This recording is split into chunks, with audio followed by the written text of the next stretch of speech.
Pemirsa, kiprah Korps Bayangkara kembali menjadi sorotan. Belakangan marak terjadi penolakan atau pengabaian laporan kriminalitas dari keluarga korban. Bahkan keluarga harus menangkap sendiri pelaku kriminalitas dan menyerahkan pada polisi agar kasus segera ditangani.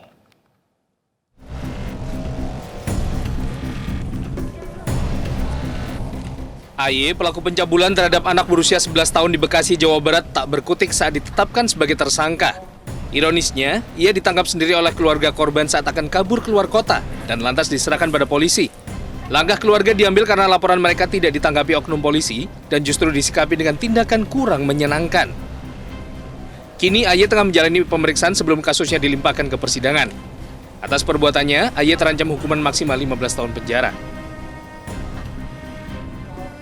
Tak hanya di Bekasi, seorang ayah korban penculikan, pemerkosaan, dan perdagangan orang di Bandung, Jawa Barat berhasil meringkus pelaku kejahatan terhadap buah hatinya. Para pelaku lantas diserahkan pada polisi agar kasusnya segera ditangani. Berkat upaya ayah korban, polisi berhasil mengamankan 3 dari 4 pelaku. Sementara otak kejahatan masih buron dan tengah dikejar petugas. Para pelaku ini menganiaya korban yang masih berusia 14 tahun, memperkosa dan juga menjajakannya sebagai PSK di aplikasi online. Pelaku juga mengancam akan membunuh korban jika korban melawan dan tak mau melayani puluhan pria hidung belang. Atas perbuatannya, ketiga tersangka dijerat pasal berlapis dengan ancaman hukuman maksimal 15 tahun penjara. Dari hasil pemeriksaan diduga masih ada sekitar 17 orang lagi yang ikut terlibat. Lalu, haruskah keluarga korban menangkap sendiri pelaku agar kasus kriminal yang menimpa mereka bisa ditangani polisi? Tim Liputan iNews melaporkan. Di ujung tahun 2021, masyarakat diresahkan dengan sejumlah laporan yang tidak ditanggapi polisi hingga keluarga korban pun turun tangan dan bertindak. Mengapa fenomena ini terjadi? Sudah terhubung bersama kami Pak Bambang Rukminto, pengamat kepolisian. Selamat siang Pak Bambang. Selamat siang, Bang Wilson. Baik Pak Bambang, menanggapi informasi yang sudah baru saja kita sampaikan tadi, apa sebenarnya yang terjadi di kepolisian? Mengapa mereka menolak bahkan mengabaikan laporan sehingga akhirnya keluarga bertindak sendiri? Sebelumnya saya sangat prihatin sekali ya dengan maraknya laporan masyarakat yang tidak ditanggapi oleh kepolisian beberapa waktu ini gitu loh, yang kemudian memunculkan kasus tagar no viral, tidak ada viralkan dulu baru ditindaklanjuti seperti itu.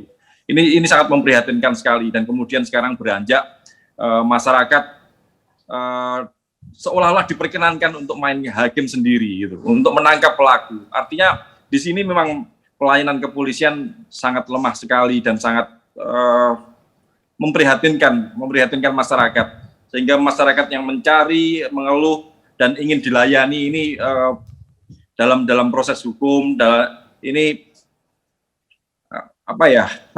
kecewa dan melakukannya sendiri. Ini kalau dibiarkan terus-menerus akan memunculkan apatisme di tengah masyarakat yang kemudian akan kembali lagi ke masa lampau ketika masyarakat main hakim dan bertindak sendiri karena kepolisian tidak melakukan tugas-tugas yang sudah diberikan kewenangan pada negara, kepada mereka. Nah, apakah memang sifat polisi yang cukup mengabaikan laporan dari masyarakat ini baru terjadi belakangan ini atau memang sudah dari dulu sebenarnya Pak Bambang terjadi?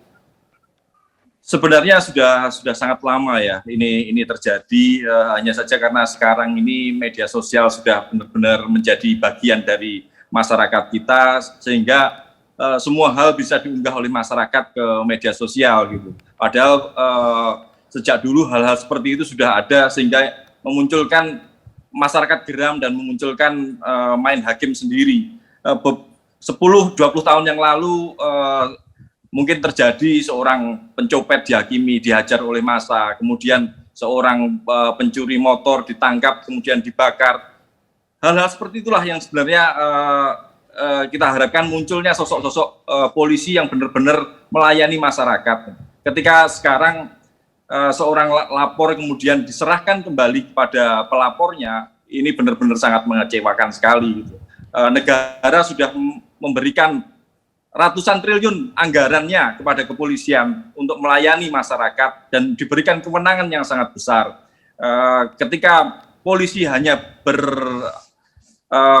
bertindak hanya berdasarkan hukum-hukum Baik. positif, tidak melayani dengan empati, ini sangat sangat jauh dari harapan masyarakat tentunya seperti itu. Baik, apa yang menjadi alasan kira-kira Pak Bambang sehingga polisi kurang berempati, sehingga tidak mengabaikan bahkan mungkin lama untuk memproses laporan masyarakat? Yang paling utama sebenarnya ada di mindset banyak personel kepolisian ya. Pendidikan di kepolisian sejak awal itu hanya normatif saja, standar normatif saja, tetapi tidak menyentuh merubah mindset. Makanya beberapa waktu yang lalu kami sampaikan bahwa kepolisian ini bukan hanya perlu reformasi kultural, tapi harus merevolusi mental anggotanya. Ini semangat ini yang harus dicamkan oleh Kapolri.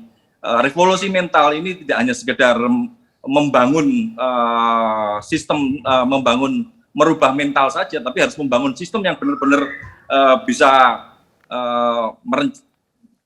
bisa mengkontrol personil-personilnya sehingga benar-benar bisa melayani anggota masyarakat dengan benar. Baik, tapi sebenarnya beberapa waktu lalu Kapolri Jenderal Listio Sigit juga sempat menyatakan bahwa polisi harus peka terhadap laporan masyarakat. Nah, tapi memang tadi Pak Bambang katakan juga harus ada revolusi mental. Sebenarnya seberapa cepat revolusi mindset itu bisa dilakukan sehingga polisi pelayanannya bisa lebih baik di tahun 2022? Tidak, memang revolusi mental tentunya tidak bisa dilakukan secara instan ya. Ini harus dilakukan secara integral dan benar-benar dilakukan secara gradual, cepat gitu. Tidak masyarakat berharapnya harus dilakukan secara cepat, tapi tentunya tidak bisa dilakukan secara instan. Makanya kepolisian harus membangun sistem yang lebih bagus, juga terkait dengan reward and punishment. Karena kalau melihat fenomena sekarang, ini peraturan-peraturan, sanksi-sanksi tidak membuat, saya melihatnya tidak membuat jera personel kepolisian sehingga mereka terus melakukan pelanggaran-pelanggaran. Artinya ada masalah di internal kepolisian sendiri terkait dengan reward dan punishment.